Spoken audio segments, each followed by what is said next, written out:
আসসালামু আলাইকুম। আজকের ভিডিওটা হলো দেখেন 3.1 এর আদলে সরি 1.1 এটা হলো 1 পয়েন্ট কত 1.3 এর 1.3 এর আদলে 7 নাম্বার উদাহরণ 7, 8 এবং 9 নাম্বার উদাহরণটা আজকে বুঝাবো। দেখেন এখানে কোশ্চেন আছে কোনো বৃহত্তম সংখ্যা দ্বারা এত এত এত দ্বারা ভাগ করলে ভাগশেষ যথাক্রমে 5 ও 7 থাকবে। ভাগশেষের কথা বলছে, ভাগশেষ থাকবে, এই দুটো ভাগশেষ থাকবে 5 ও 7। সেক্ষেত্রে এখানে এই অঙ্কটার সহজ নিয়ম হলো, দেখেন ওনারা বইয়ে যে করে দিয়েছে আমরা ওইভাবেই করব। এখানে যেহেতু কোনো বৃহত্তম সংখ্যা দ্বারা এত এত করে ভাগ করলে ভাগশেষ যথাক্রমে এত এত থাকে কোনো বৃহত্তম সংখ্যাকে, তাহলে কোন বৃহত্তম সংখ্যাকে ভাগ করলে সেটাই আমাদের বের করতে হবে। কোন বৃহত্তম সংখ্যাকে ভাগ করলে সেটাই আমাদের প্রশ্নতে চাওয়া হয়েছে। তো যাই হোক, এখানে সরাসরি এখান থেকে লিখবো। একটা সহজ টেকনিক আছে, যেহেতু এখানে কোনো আছে কোনোটা বাদ দিব, তাহলে এখান থেকে লিখবো যেহেতু বৃহত্তম সংখ্যা দ্বারা এত ও এতকে ভাগ করলে ভাগশেষ যথাক্রমে এত এত থাকে।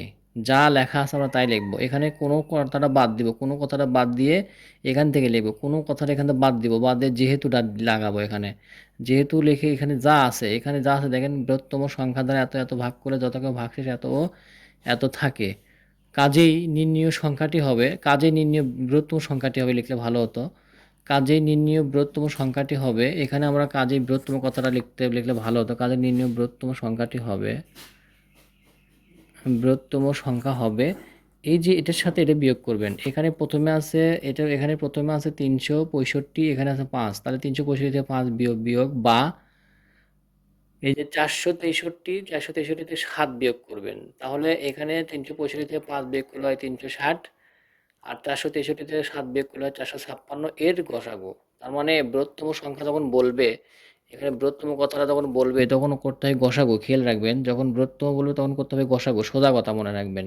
যখন বৃহত্তম করতে হলে তখন করবেন গসাগু, আর যখন ক্ষুদ্রতম বলবো তখন করবো আমরা লসাগু। যেহেতু এখানে বৃহত্তম কথাটা বলছে, তাহলে এখান থেকে যেহেতু আবার ভাগশেষের কথাটা বলছে, তার মানে আমরা বাদ দিয়ে দিব, ভাগশেষ বাদ দিয়ে আমরা গসাগু করব। তো এখানে এখানে যেটা বলছিল, আমি আবারও বলতে, যেহেতু বৃহত্তম সংখ্যাটি এত এবং এতকে ভাগ করে যথাক্রমে ভাগশেষ এত থাকবে, কাজেই নির্ণয় বৃহত্তম সংখ্যা হবে এত ও এত এর গসাগু। যেহেতু বৃহত্তম কথা বলছে তাহলে গসাগু হবে।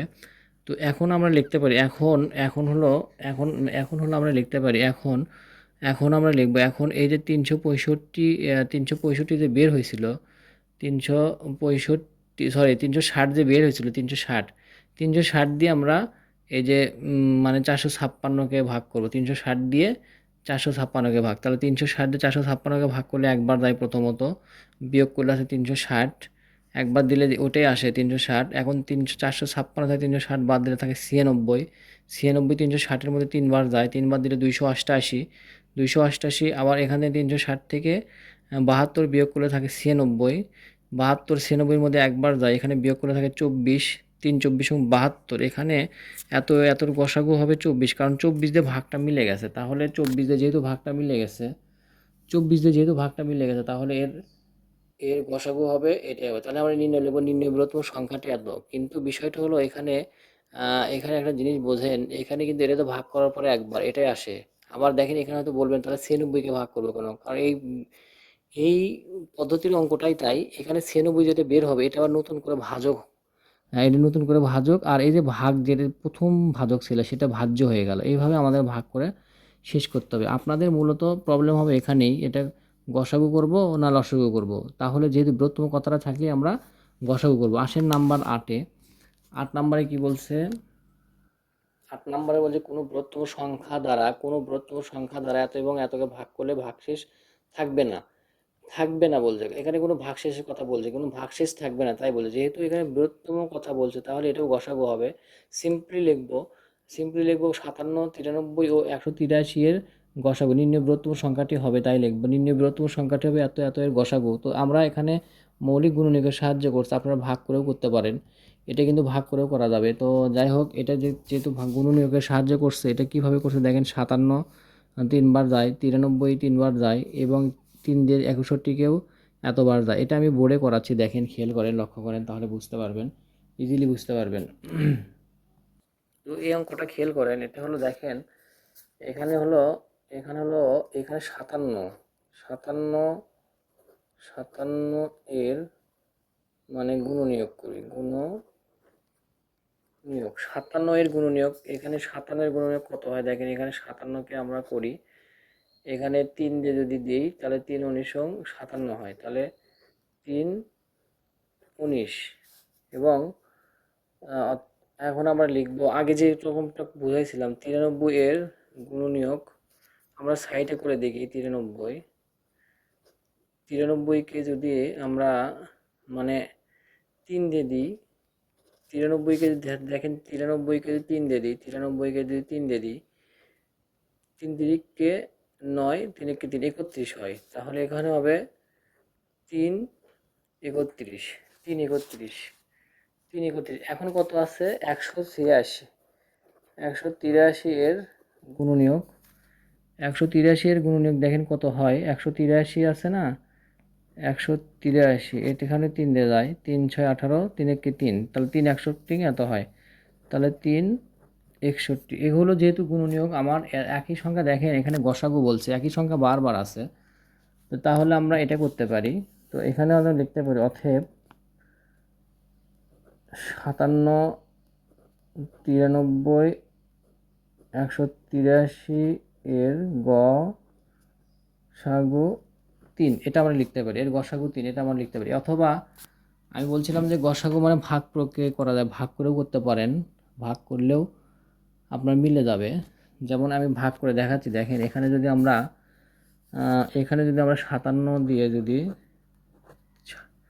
93কে ভাগ করি একবার যায়, 97 দিয়ে 93 ভাগ করলে একবার যায়, তাহলে এখানে কত হয় 57 হয়।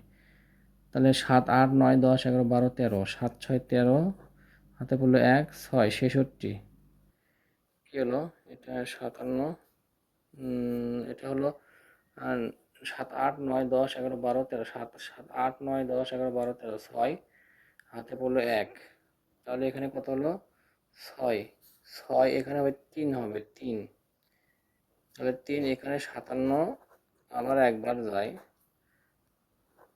36, এখানে 7 থেকে 1 21, এখানে 36, এখানে 36 আবার একবার 21, এখানে 5 15 21 একবার যায় 15, তাহলে এখানে কত আসে 7 এখানে 7 6 5 6 7 8 9 10 11, 6 6 দিয়ে 15কে এখানে, তো এখানে কয়বার যায়,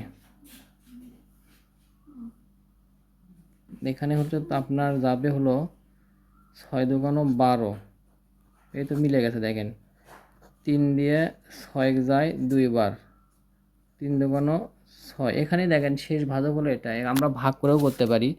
ভাগ করলে কি দাঁড়ালো দেখেন, ভালো করে লক্ষ্য করেন, ভাগ করেই কিন্তু আমরা করতে পারি ভাগ প্রক্রিয়া। এখানে যেহেতু শেষ ভাজক আমার 3 দাঁড়ালো, এই 3 দিয়ে কিন্তু আমরা 183কে ভাগ করতে পারি, 183 আমরা লিখতে পারি,